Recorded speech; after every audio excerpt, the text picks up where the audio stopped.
The early 2000s, music piracy was everywhere. Napster had blown the doors off and the industry was in chaos. Record labels scrambled, suing everyone from college kids to grandmas.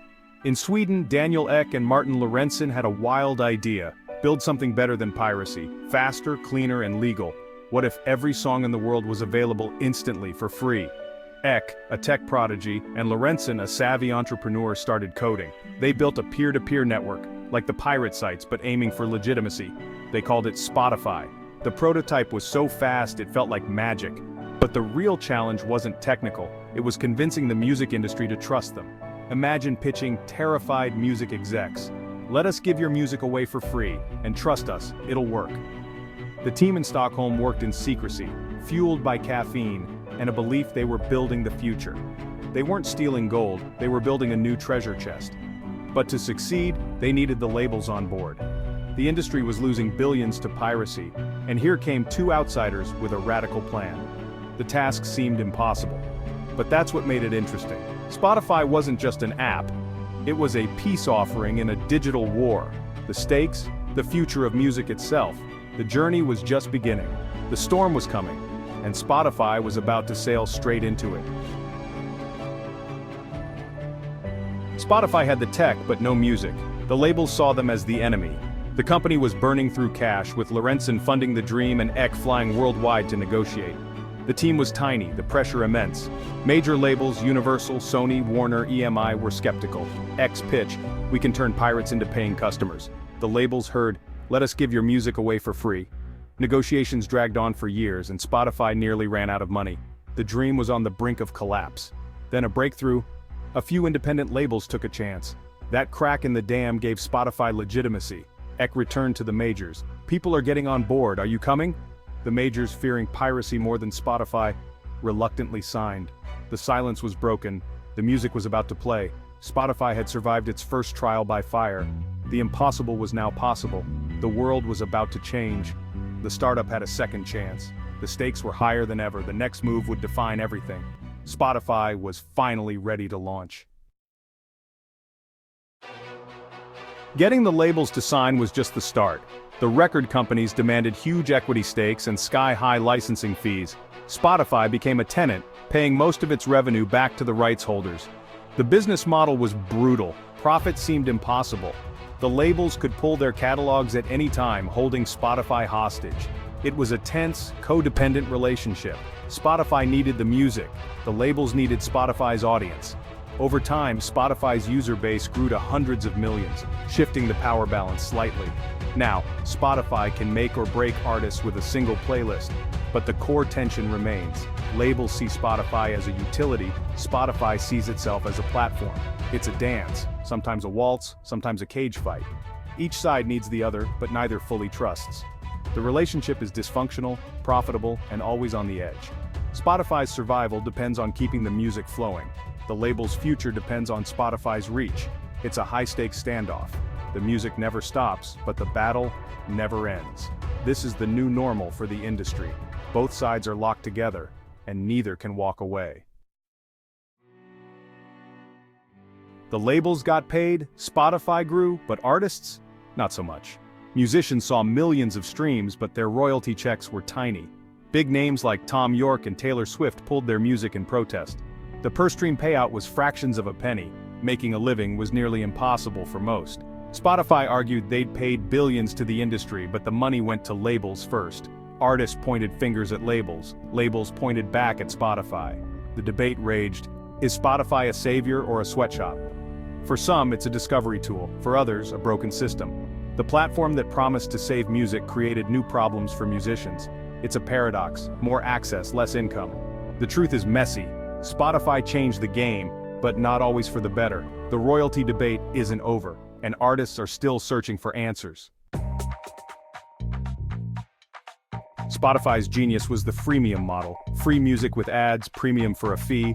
The free tier was just good enough to hook users, but annoying enough to push them to pay. This was a radical shift from Apple's iTunes, which sold music by the song. Spotify sold access, not ownership. Music became a utility. Turn on the tap, and it flows. The free tier was a massive marketing tool, but it lost money for years. Spotify paid labels for every song played, hoping ad revenue would catch up. Wall Street doubted the model, but Eck believed scale would make it work. Slowly, millions converted to premium. Family plans, student discounts, and bundles helped. The freemium strategy fueled explosive growth. Spotify left competitors behind. The lesson: fight piracy with convenience, not lawsuits. Give people a better, easier, mostly free alternative. That's how you change habits. And that's how Spotify won. The model wasn't perfect, but it was revolutionary. Access became the new ownership, and the world never looked back. With billions at stake, streaming fraud was inevitable. Fake artists, bot farms, and silent tracks racked up millions of plays, siphoning royalties from real musicians. Fraudsters gamed the system, uploading junk and cashing in before disappearing. Every fake stream stole from legitimate artists. Spotify claims to fight back with algorithms and detection tools, but it's a constant cat-and-mouse game. Fraud pollutes the charts and makes discovery harder for real talent. The integrity of the system is always at risk. If you can't trust the numbers, can you trust the platform? Spotify battles the ghosts in the machine, but as long as there's money, the fraudsters will keep coming. It's a dark side of the streaming revolution, and it's not going away soon. Spotify wasn't content with just music, they wanted all your eartime. Enter podcasts. In 2019, Spotify bought up podcast companies, Gimlet, Anchor, Parcast. The goal: become the #1 destination for all audio. Then came the Joe Rogan deal, a massive controversial exclusive. Spotify was no longer just a music app, it was the future of audio. But podcasts brought new headaches, opinions, controversies, and content moderation. The Rogan deal thrust Spotify into the culture wars. Still, the bet paid off.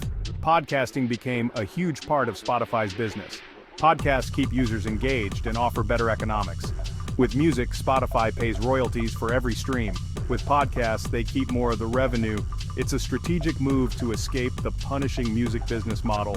Spotify is building an empire of the ear. The pivot wasn't easy, but it was necessary. Now Spotify is more than music. It's the home for all things audio, and the competition is scrambling to catch up. The audio wars have begun. Spotify's next act? Artificial intelligence. It's not just about better recommendations anymore. AI DJ features curate playlists, introduce songs, and personalize your experience in real time. The goal: hyper-personalization, music that feels like it's reading your mind. AI analyzes what, when, and how you listen, even predicting your mood. The dream: an infinite jukebox tailored just for you. But AI goes further. Spotify is experimenting with AI-generated music and podcast tools. Imagine custom tracks for your mood, or podcasts translated instantly into any language. The creative and ethical questions are huge. AI-generated content could cut royalty costs and keep users inside Spotify's ecosystem. The future isn't just a library of songs, it's a co-creator. Spotify wants to be your personal DJ, producer, and maybe even your favorite artist. It's bold, risky, and potentially game-changing. The next frontier is here, and it's powered by code. So what is Spotify, hero or villain? The answer: both. Spotify disrupted the industry, then became the establishment. It made music accessible to billions and funneled billions back into the business. But it also changed how we value music, turning it into a utility, wounding the album, and making life harder for most artists. The system rewards scale, not artistry. Superstars thrive, the middle class struggles. Spotify solved piracy but created new problems. It's a mirror of the digital age.